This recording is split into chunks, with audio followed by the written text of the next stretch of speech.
नमस्ते अनि स्वागतम मेरो यो युट्युब च्यानलमा छोटो एउटा भिडियो फुल रिपोर्ट गरेको जब बिरुवाहरू किन्छ अनि त्यो चाहिँ हामीले अब रिपोर्टिङ कसरी गर्छ हैन फुलको पसलमा त गमला भित्र हुँदैन कुनै प्लास्टिक भित्र हुन्छ कुनै बोराको सानो एउटा झोलो बनाएको हुन्छ त्यो भित्र हुन्छ अनि त्यो चाहिँ निकालेर अनि चेन्ज गर्नेको छोटो एउटा भिडियो चाहिँ हो अंग्रेजीमा यसलाई स्नेक प्लान्ट भनेर बुझिन्छ पहिला चाहिँ मैले एउटा बोट मात्र ल्याएको थिएँ जस्तै यता हेर्नुस् मैले यो पहिला यो पात ठुलो चाहिँ मैले यहाँ तलतिर काटेर अनि यहाँ हेर्नुस् यो यस्तै खालको एउटाले यो तीनटा बनाएको थियो 3 महिनादेखि 4 महिना मैले यही पट भित्र हालेर राख्दा अनि यहाँ नयाँ कोपिला आएको छ जस्तै एउटा दुईटा तीनटा चारटा हैन अनि यो बट्टा चाहिँ अलि सानो भएको त्यही कारण चाहिँ मैले यो चाहिँ अब अलिकति ठुलोमा सारौँ हैन किनभने अब यो जडा बढ्दै छ भनेर अनि यो कसरी सार्ने भनेर एउटा देखाउनु मात्र खोजेको तपाईले यो बट्टा भित्र देखिरहेको होला हैन गनेवाला छ हैन यो गनेवाला जब हुन्छ यो चाहिँ माटो चाहिँ एकदम अर्ग्यानिक एकदम राम्रो भएको एउटा चिनो हो अनि यो बट्टामा चाहिँ छेद गरेको छैन पानी कति हाल्नु पर्ने आफैले टाइममा हाल्नु पर्ने हो यो कोठा भित्र राख्दा चाहिँ तलपट्टि एउटा प्लेट राख्नु नपरोस् भनेर यस्तो गरेको अनि सकेसम्म तल प्लेट राखेर पाल भएको राम्रो हो यो हो हुने चाहिँ आमा चाहिँ हैन यो एउटा दुईटा तीनटा हो अनि यसबाट सक्सेस भएर नयाँ सुट एउटा आएको छ यसको एउटा आएको छ यसमा चाहिँ नयाँ सुट दुईटा आएको छ डिजाइन राम्रोको लागि चाहिँ अलि ठुलो एउटामा गर्न खोजेको अनि यहाँ हेर्नु तपाईहरुले अब घरमा प्राय जस्तो घरमा के हुन्छ भने हामीले हलिसहरु खाने दुध पाउडरहरु किन्ने त्यसमा चाहिँ बट्टा पाइन्छ त्यो बट्टा चाहिँ फ्याक्नु भन्दैन त्यो बट्टा एकदम पक्का खालको हुन्छ त्यस्तै अनि हामीले गमला पनि किन्नु नपर्ने हैन जस्तै यो देख्नुभयो तपाईले यो लामो छ अनि स्नेक प्लान्टको लागि चाहिँ एकदम राम्रो किनभने जति जरा चाहिँ तल अलि गहिरो गएको हुन्छ त्यति चाहिँ माथि निक्लिन सक्छ त्यसले गर्दा चाहिँ अघिको यो डब्बा र यो हेर्नु सानो पनि छ हैन यो तीनटा गर्दा सुहाउँछ भनेर अनि यो डब्बामा मैले चेन्ज गर्न खोजेको ओके पहिला यो बिरुवा आफैले मनबाटै कुन डिजाइन टाइप चाहिँ रोप्ने भनेर यो चाहिँ निकाल्यो पहिला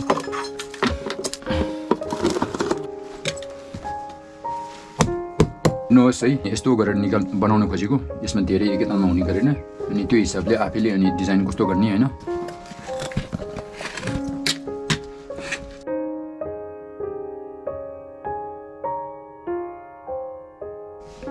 जस्तै तपाईहरुले देखिहाल्यो हैन नयाँ सुट जति आएको छ सबै अगाडिबाट राखेको छ तपाईले माटो हालिसकेर एकखेप अब यसो चेन्ज गर्ने बित्तिकै के हुन्छ भने पानी अलिकति हाल्नु पर्ने हुन्छ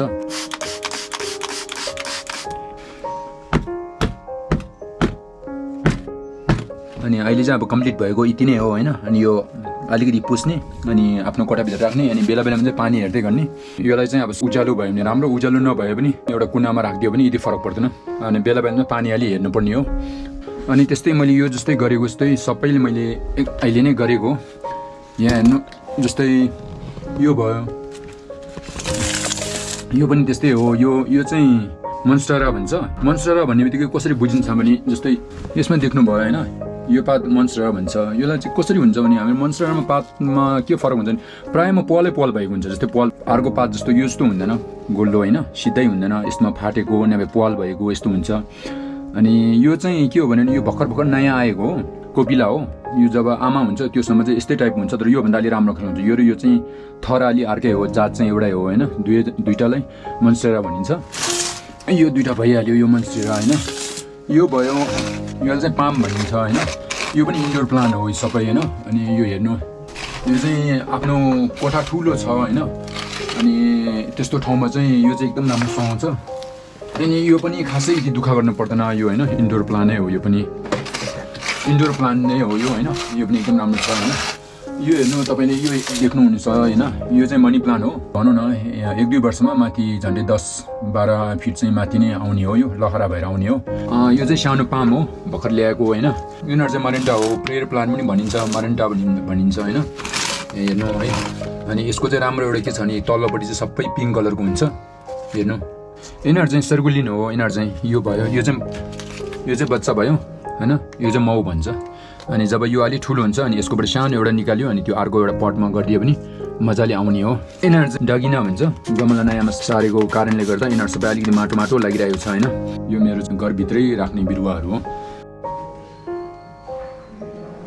नमस्ते अनि आजको भिडियो चाहिँ यतिसम्म हो यो भिडियो चाहिँ तपाईहरुलाई मन पर्छ भनेर म आशा राख्दछु यो भिडियोमा नयाँ हो भने चाहिँ सब्स्क्राइब गरिदिनु अनि लाइक र शेयर चाहिँ गर्नु हैन मेरो नेपाली अलि राम्रो नभएको कारणले गर्दा केही बिग्रेको छ नि सबैलाई म क्षमा माग्न चाहन्छु यसमा करेक्सन गर्न पर्ने हैन केही मिलाउनु पर्ने छ भने चाहिँ कमेन्टमा लेखिदिनु होला धन्यवाद फेरि भेटौँला